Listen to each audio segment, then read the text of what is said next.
आपका electrophilic substitution reaction यहाँ से शुरू होता है और उनमें से एक एक करके एग्जांपल आपका है, एक एक उदाहरण यहाँ आपका दिया गया है। फर्स्ट ऑफ ऑल ब्रोमिनेशन है, देख सकते हैं ब्रोमिनेशन, उसमें ब्रोमिनेशन होगा तो ब्रोमीन जाएगा, ओके। लेकिन ब्रोमिनेशन यहाँ दो तरीके से होगा, ओके। एक होगा ब्रोमीन का कार्बन डाइसल्फाइड के प्रेजेंस में, ये एक प्रकार का सॉल्वेंट होता है। और ये देखिए Br2, इसमें क्या होगा, दो प्रोडक्ट आपका मिलेगा। और आप तो जान ही रहे हैं कि जब भी नाइट्रेशन हो, ब्रोमिनेशन हो, उसमें दो प्रोडक्ट आएंगे, एक होगा ऑर्थो पोजीशन में और एक होगा पारा पोजीशन में। तो देखिए ये आपका पारा पोजीशन हुआ, ये आपका ऑर्थो पोजीशन हुआ, okay. Now this is your bromination first. अब ब्रोमिनेशन के दो केस हमने कहा, एक होता है ब्रोमीन वाटर के प्रेजेंस में, और जब ब्रोमीन वाटर के प्रेजेंस में होगा ना तो उस समय 2,4,6 ट्राइनाइट्रोफेनॉल मिलता है। लेकिन यहाँ पर क्या है, ट्राइब्रोमो वाला मिलता है। लेकिन यहाँ क्या है, यहाँ पर आपको जो है वो आपको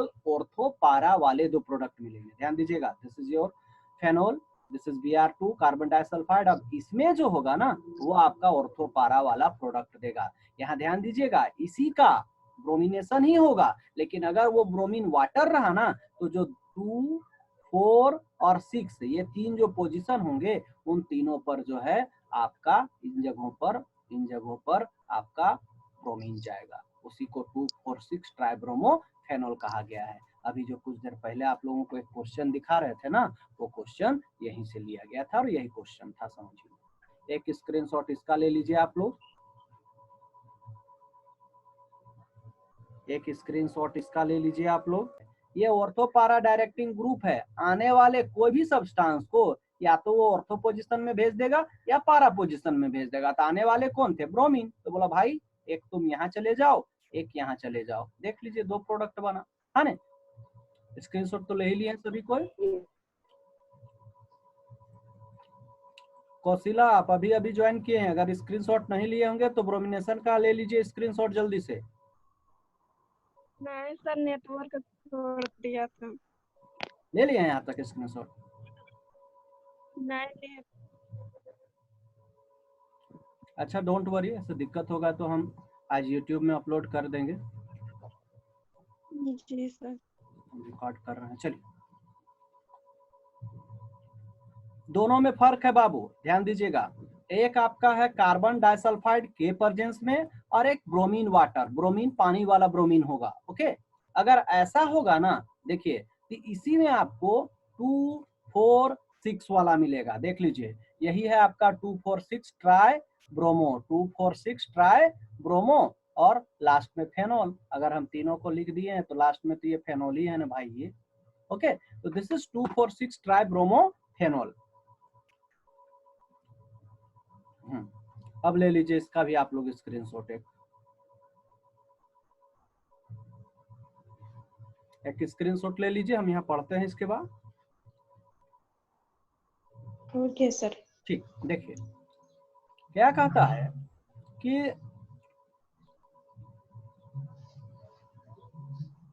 the reactivity of bromine in aqueous medium is more than reactivity of bromine in, ये जो लिखा हुआ है CH2, ये CH2 होगा वास्तव में, थोड़ा मिस्टेक है। हाँ, यहाँ पर होगा आपका CH2 बाबू, वही जो ऊपर था कार्बन डाइसल्फाइड बॉन्ड, है ना। ठीक है, थोड़ा सा वहां पर आप लोग इंप्रूव कर लीजिएगा, इस जगह पर सुधार कर लीजिएगा, ठीक है। सुन रहे हैं मेरी बात को आप लोग? जी CH2 यस सर।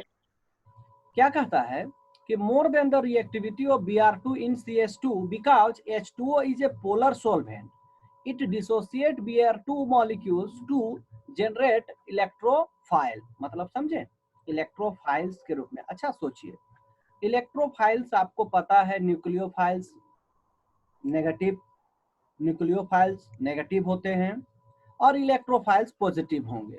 तो चूंकि ये H2O एक पोलर नेचर का है ना, और पोलर नेचर के होने के चलते ये क्या करता है, ये इलेक्ट्रोफाइल है जनरेट करता है, इलेक्ट्रोफाइल बनाता है। और आपको पता है कि सर इस पोजीशन पे 3 जगह तो इलेक्ट्रॉन्स का डेंसिटी आता ही है, 2 ही जगह है, क्योंकि दोनों का कॉमन नेम है, ये भी ऑर्थो है, बगल वाला भी ऑर्थो ही है, ये वाला भी ऑर्थो ही है। तो इन तीनों जगहों पर, और ये बहुत ज्यादा मात्रा में ब्रोमीन वाटर इलेक्ट्रोफाइल्स तैयार करता है। यही इलेक्ट्रोफाइल्स जब ज्यादा मात्रा में तैयार होता है तो बस ये तीनों जगह पर जाके अटैच हो जाता है, इन तीनों जगहों पर चला जाता है वो, यहाँ भी यहाँ भी यहाँ, इसीलिए वो 2,4,6 ट्राई ब्रोमोफेनॉल बनाता है। चलिए, अगर स्क्रीनशॉट नहीं लिए होंगे तो इसका फिर से ले लीजिए। हो गया? जी सर।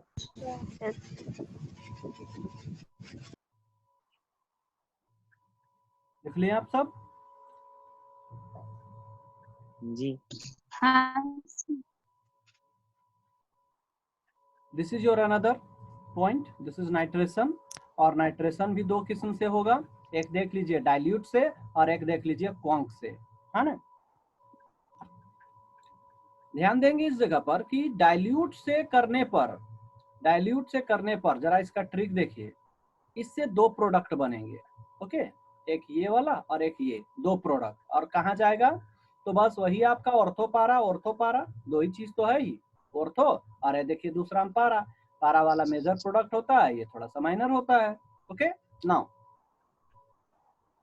अगर हम लोग कॉन्सेंट्रेटेड से कराएं, और बाबू याद रखने का ट्रिक है कि सी अल्फाबेट का तीसरा लेटर है, और सी जब कौन आ जाएगा अर्थात HNO3 कॉन्सेंट्रेटेड रहेगा, तो वैसे सिचुएशन में इसके तीनों पोजीशन पर NO2 चला जाएगा। देख लीजिए तीनों जगहों पर NO2 जाएगा, जो कि ब्रोमिनेशन में भी हुआ था। याद कीजिए अभी जब वाटर के प्रेजेंस में आप ब्रोमिनेशन किए थे तो इन्हीं तीन जगहों पर ब्रोमीन आया था, देख लीजिए, ठीक है। वैसे ही जब हम लोग नाइट्रोजन कॉन्क HNO3 से कराएंगे ना, तो वैसे हालात में भी यही देखिए, ऑर्थो, पारा, फिर ऑर्थो, इन तीनों पोजीशन पर Br2 जैसे वहां आया था वैसे यहाँ NO2 आ जाएगा बाबू, और तीन जगह NO2 आएगा, OH रहेगा, इसको पिक्रिक एसिड कहा जाता है। हम लोग इसके बारे में पहले भी पढ़े थे। कहाँ तक आप लोग स्क्रीनशॉट लिए थे? नाइट्रेशन से लिखना है ना? जी। चलिए यहाँ स्क्रीनशॉट एक लीजिए। हो गया सर। ले लिए? जी। अब यहाँ ले लीजिए।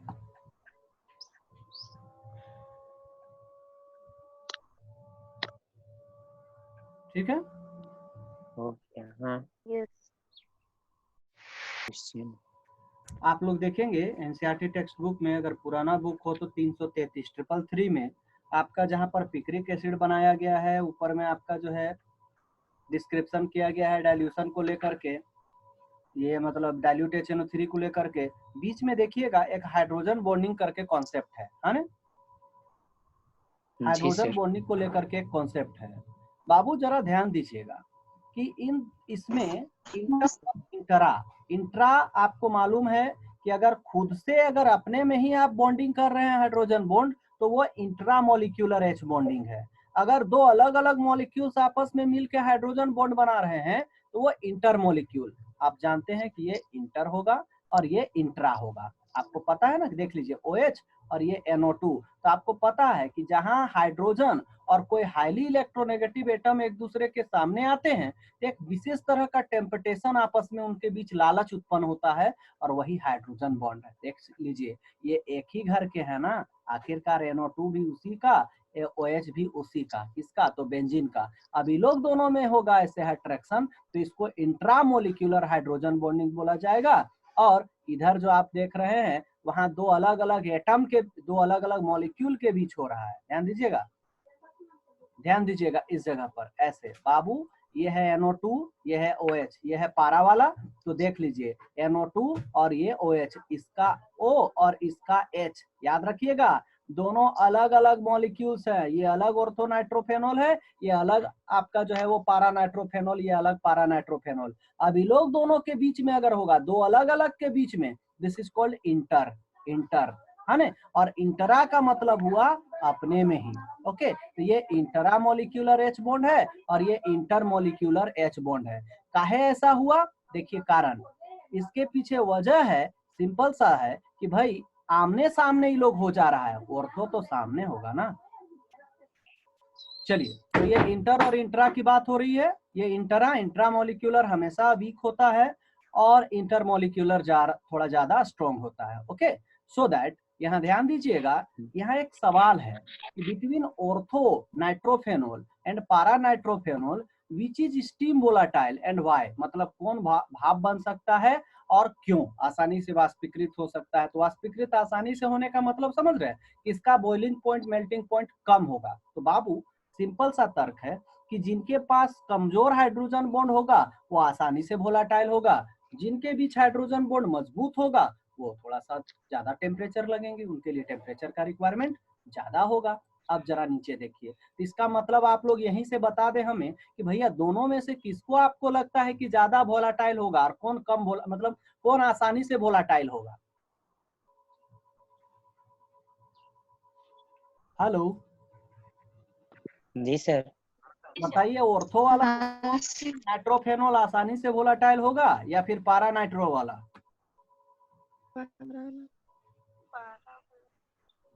पारा नाइट्रोफेनॉल।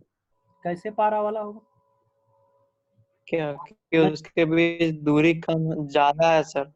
जी नहीं, दूरी से इसका क्या मतलब है? नाइट्रोफेनॉल अगर पारा है तो वो इंटरमोलिक्यूलर हाइड्रोजन बॉन्ड बना रहा है, और अगर वही ऑर्थो है तो ऑर्थो में तो आप जान रहे हैं कि इंटरमोलिक्यूलर बना रहा है। तो जिसमें कमजोर हाइड्रोजन बॉन्ड होगा वो आसानी से वोलाटाइल होगा ना जी, वो आसानी से वोलाटाइल ना होगा। तो कमजोर कौन है? आपको पता है कि ये वाला कमजोर है, क्योंकि अपने आप अब झगड़ा करेंगे, आप जरा इमेजिन करें कि आपके भाई के साथ झगड़ा हुआ, तो आप कभी सोचेंगे कि इसका आज सुतले राती हम मर्डर कर देंगे? नहीं सोचेंगे, क्योंकि भाई है। हाँ, अरे लड़ाई झगड़ा थोड़ा बहुत होता है, लेकिन अगर कोई आपको दूसरा घर वाला आपको मारा है ना, तो आप जरूर सोचिएगा कि जिस दिन दाव मिलेगा ना छोड़ेंगे नहीं, आप यही करते हैं ना। लेकिन अब इसका ये मतलब नहीं कि हम किसी को इस तरह की बातों के लिए भड़का रहे हैं, उदाहरण बस दे रहे हैं कि आप उसको मारने के लिए ज्यादा उतावले रहेंगे, लेकिन घर में हुआ है तो आप ज्यादा नहीं। ये वीक है, ये स्ट्रोंग है। स्ट्रोंग है तो इसके बॉन्ड को तोड़ने के लिए आपको ज्यादा टेम्परेचर की आवश्यकता पड़ेगी, ये वोलाटाइल कम होगा। लेकिन ये तो कमजोर है, इनके बीच बॉन्डिंग कमजोर है, अपने घर का है भाई, तो इसमें इसको कमजोर बॉन्डिंग है, आसानी से वोलाटाइल ये हो जाएगा। ओके, यानी कि फाइनली अगर हम आंसर की बात करें तो मेरा आंसर होगा ये इजिली वोलाटाइल होगा। चलिए देखिए नीचे क्या एक्सप्लेनेशन है, पहले इतना दूर तक स्क्रीनशॉट ले लीजिए एक बार। हो गया? हो गया? जी सर। जी सर। जी। यहाँ देखिए, बिटवीन ऑर्थोनाइट्रोफेनॉल एंड पारानाइट्रोफेनॉल, इन दोनों के बीच में देखिए साफ साफ लिखता है ऑर्थोनाइट्रोफेनॉल इज ऑर्थो मतलब 1-2 की बात हो रही है, स्टीम वोलाटाइल होगा because it has lower boiling point, क्योंकि इनका बॉइलिंग पॉइंट कम है। क्यों? Due to intramolecular H bonding. आपको हम पहले से बोलते आ रहे हैं बाबू कि जब भी कभी इंट्रा होगा, इंट्रा अपना, तो इंट्रा में जो है हाइड्रोजन बॉन्डिंग थोड़ा कमजोर होता है, और कमजोर होगा इसका मतलब वो आसानी से भाप बनेगा। ओके, चलिए जहां तक आप लोग स्क्रीनशॉट नहीं लिए थे उसके बाद से ले लीजिए, यही ना? Yes sir. चलिए फटाक से लीजिए।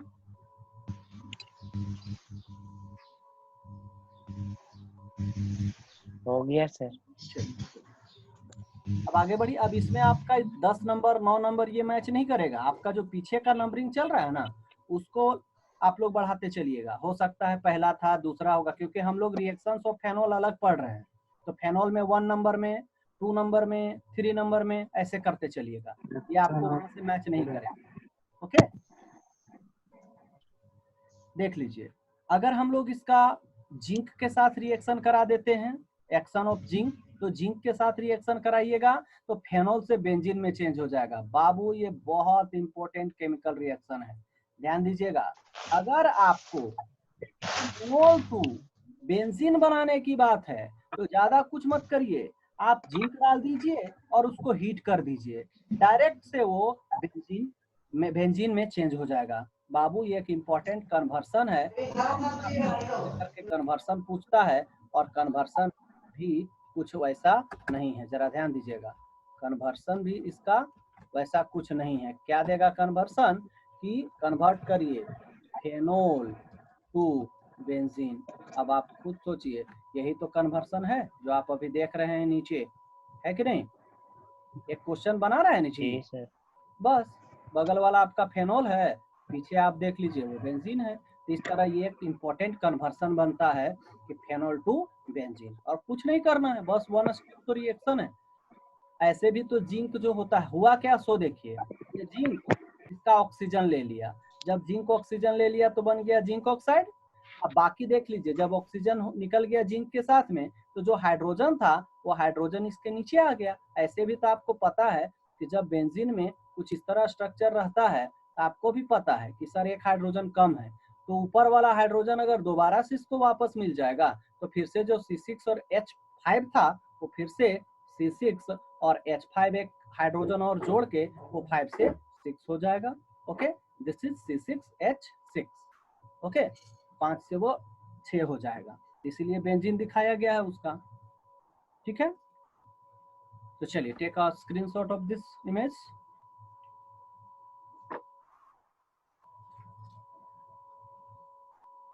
हो गया? जी सर। चलिए गुड। हाँ सर।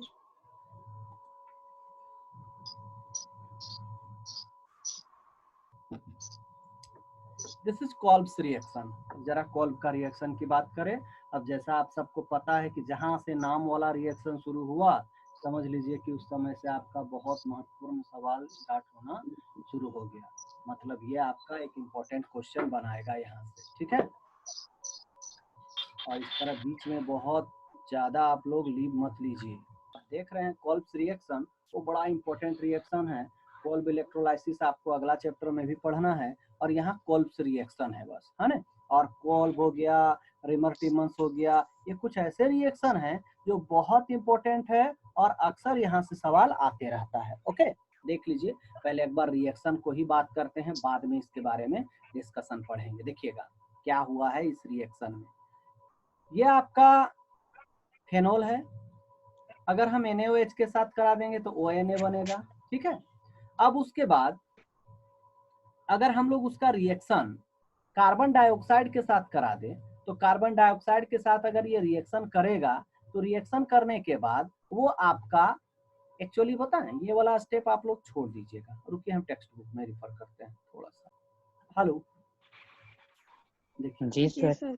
ये आपका अभी कुछ देर पहले आपको जो स्लाइड दिखा रहे थे वो, और ये जरा ध्यान दीजिएगा, यहाँ दो स्टेप को एक बार मिला दिया गया है। एक बार COO ऐसे करके है ना, आखिरकार CO2 है तो COO ही है, ये इस पोजीशन पे आता है। यहाँ लोट्स ऑफ NaOH था तो वो COO एक बार में बनाया, और सेकेंड में जो आपका यहाँ COO और Na था, उसमें Na को वो बाहर कर दिया हाइड्रोजन आयन, और वो यहाँ आ गया, और वो लास्ट में H में चेंज हो गया। मतलब अगर OH और COOH यानी कि ऐसा ये बेंजीन है, ऐसा ये कंपाउंड है, और उसमें OH यानी कि हाइड्रोक्सिल ग्रुप और कार्बोक्सिलिक ग्रुप दोनों एक साथ मौजूद हैं। आपको हम फिर से दिखाना चाहेंगे वो जो हम लोग अभी पढ़ रहे हैं। अभी देखिएगा उसमें एक स्टेप बढ़ा दिया है, जरा आप ध्यान दीजिए, इसमें एक स्टेप आपका बढ़ाया हुआ है, गौर कीजिएगा, यहाँ गौर कीजिए। OH NaOH से करा दिए तो ONA, फिर कार्बन डाइऑक्साइड, और 400 केल्विन टेम्परेचर और 4 से 7 ATM प्रेशर, तो उसमें ये दोनों गया, और ये देखिए COONA बनाया। देखिए जो अभी आपको टेक्स्ट बुक में नहीं दिख रहा होगा। उसके बाद दोबारा हम लोग क्या किए, उसमें एसिड डाल दिए, तो अपने आप ये Na को हटा दिया और H उसके पास चला गया। देख लीजिए फाइनली ये सैलिसाइलिक एसिड में चेंज हो गया, है ना? तो इस तरह अगर आपको कन्वर्सन पूछता है कि आप फेनोल से सैलिसाइलिक एसिड कैसे बनाएंगे, तो यही इसका मेथड है। कैसे बनाएंगे हम लोग, तो फेनोल को पहले NaOH के साथ रिएक्शन करा के सोडियम फेनोक्साइड में चेंज करेंगे, दूसरा कार्बन डाइऑक्साइड डाल के फिर से एक उसका एक कॉम्प्लेक्स बनाएंगे, चौथा जैसे हम लोग H+ डालेंगे ना, तो जहां जहां पर उसका Na था वो Na बाहर हो जाएगा,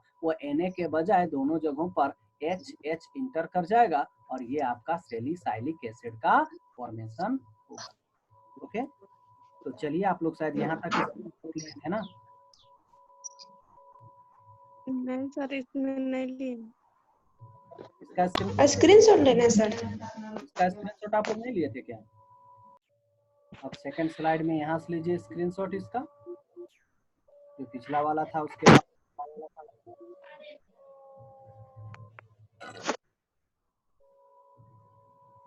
हो गया सर। ठीक है, आइए जरा अब स्टेटमेंट को जी। पढ़ते हैं। ठीक है, रिएक्शन आप लोग का करना क्या है, अभी नाश्ता करने से पहले अभी एक बार इसको तो जरूर प्रैक्टिस कर लेना है। कुछ नहीं हुआ है, एक बार फिर हम आपसे बात करेंगे कि OH था, HNO3 NaOH से रिएक्शन करा के दोनों को सोडियम फेनोक्साइड में चेंज किए, कार्बन डाइऑक्साइड डाल दिए, दोनों जगह सोडियम वाला मिल गया। ठीक है, थर्ड टाइम में हम लोग क्या किए, H+ डाल दिए। देख लीजिए, इसमें भी H, इसमें भी H, यही तो था थर्ड 3 स्टेप का रिएक्शन। एक बार सोडियम फेनोक्साइड, एक बार कॉम्प्लेक्स बना लेंगे नाइट्रोजन Na के साथ इस बेंजीन का। थर्ड में उसमें जैसे H+ डाल देंगे वो दोनों सोडियम बाहर हो जाएगा और उसमें हाइड्रोजन इन कर जाएगा। Okay, this is your complete procedure. Okay, ये आपका कंप्लीट यही है रिएक्शन। ठीक है, देख लीजिए। है, देखिए ऑफ एक्वस। अब जरा स्टडी करते हैं बाबू। Phenol reacts with carbon dioxide, phenol reacts with carbon dioxide in the presence of. बाबू ये सब लिखना आपको अपने से आना चाहिए, ये सब आपको अपने से आना चाहिए। ठीक है, देख लीजिए। Phenol reacts with carbon dioxide in the presence of aqueous NaOH। तो देख लीजिए ना, phenol reacts with NaOH, aqueous NaOH। देख लीजिए 400 केल्विन टेम्परेचर, इसका 400 केल्विन तापमान है और 400 से 7 ATM प्रेशर है। To produce sodium salt which on hydrolysis, मतलब समझे, यहाँ से यहाँ तक पूरा लिख दिया, यहाँ से यहाँ तक को एक ही साथ ये लिख दिया। देखिए क्या लिखता है, एक्वस NaOH, इसका रिएक्शन एक्वस NaOH के साथ करा दिए। 400 केल्विन टेम्परेचर था, 4 से 7 ATM प्रेशर, और जब हम इसका रिएक्शन कराएं तो उससे आपको सोडियम सॉल्ट मिला। सॉल्ट तो होगा ही ना, ये प्लस है ये माइनस है, फिर वैसे ही प्लस है ये माइनस है, ये तो सॉल्ट ही हुआ ना जिसमें आयंस होते हैं, भले यहाँ दिखाया नहीं गया है दोनों बैलेंस होने के चलते। ठीक है, तो with dilute sodium salt with, और लास्ट में आप क्या किए, ये देखिए हाइड्रोलाइसिस H+ कहता है विथ डाइल्यूट एसिड, किसी डाइल्यूट एसिड से कहता है प्रोड्यूस सैलिसाइलिक एसिड। थोड़ा यहाँ ध्यान दीजिएगा, इन जगहों पर लिखते जाइएगा कि this reaction is called Wolff's reaction. Okay, इन सब रिएक्शन में ये मेंशन आप लोग करते जाएंगे। ध्यान देंगे, अभी हम लोग इसी चैप्टर में एस्पिरिन बनाने के बारे में पढ़े थे। आप सबको याद होगा कि हम लोग एस्पिरिन बनाने के समय भी इसी तरह का कुछ काम किए थे, याद है, एसिटाइलेशन, याद होगा आप सब, है ना? जी सर, सैलिसाइलिक एसिड का एसिटाइलेशन करवा रहे थे। CO ग्रुप को इंटर किए थे एसिटाइल ग्रुप को। तो बाबू जरा आप लोग गौर कीजिएगा, आपको यही केमिकल वहां पर तो मिला होगा शुरू में, गौर कीजिएगा, था कि नहीं, यही तो था। आप गौर कीजिएगा, सैलिसाइलिक एसिड यही तो था। तो इसका मतलब हुआ कि सर सबका रॉ मटेरियल, कच्चा पदार्थ यहीं से शुरू होगा, फेनॉल से। फेनॉल को सबसे पहले हम लोग कोल्ब प्रोसेस से बना लेंगे सैलिसाइलिक एसिड, और फिर सैलिसाइलिक एसिड से हम लोग प्रिपेयर करेंगे एस्पिरिन, क्योंकि दवाई तो एस्पिरिन है ना। और आपको हम पिछले ही समय जब पढ़ा रहे थे उस समय एस्पिरिन के क्या यूज है, क्या एंटीपैरेटिक उसके पास कैपेसिटी है, क्या वो कर सकता है, वो सब हम लोग पीछे ही पढ़े थे। ओके, उसको हम लोग पीछे पढ़े थे, है ना? जरा यहाँ ध्यान दीजिएगा आप सब, वही सब यहाँ डिस्कशन किया गया है। देखिएगा, ये सब प्रोसेस हुआ, ये बना, नाम लिखा हुआ है, ये कॉमन नेम है या फेक नेम है। नीचे देखिए क्या लिखता है कि सैलिसाइलिक एसिड, ये जो बना हुआ सैलिसाइलिक एसिड है, इज यूज टू प्रिपेयर, इसको हम लोग एस्पिरिन बनाने में इसका उपयोग करते हैं, which is a popular pain killer, निवारक एक दवाई, बहुत प्रसिद्ध ये केमिकल है, पेन किलर दवाई है ना। तो चलिए, कहाँ तक आप लोग का दिख रहा था, यहाँ से यहाँ तक आप लोग स्क्रीनशॉट लिए थे ना, जी यहाँ तक आप लोग लिए थे।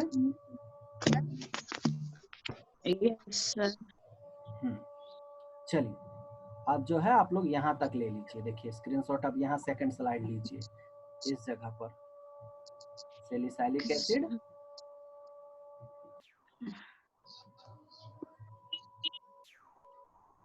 हम लोग को पिछला में एसिड एनहाइड्राइड लिए थे, यहाँ पर हम लोग एसिटाइल क्लोराइड लिए हैं। डजंट मैटर, ये जो आप देख रहे हैं वो उसका एसिटाइल क्लोराइड है। एसिटाइल क्लोराइड से भी कर सकते हैं, क्या दिक्कत है उससे हमको। तब एसिटाइल क्लोराइड जाएगा, देख लीजिएगा ये H है, H इसका यहाँ से बाहर हो गया, इसका Cl बाहर हो गया, दोनों मिलके HCl बाहर किए। अब बाकी क्या बचा, CH3CO। देख लीजिए CH3CO यहाँ इंटर कर गया, देख लीजिए गया ना। O CO CH3, यही है। O तो पहले का था, CH3 CO, तो CO पहले लिखा है, बाद में CH3 है। यही है आपका एस्पिरिन। ओके, यही है आपका एस्पिरिन। स्क्रीनशॉट लेना चाहते हैं ले लीजिए।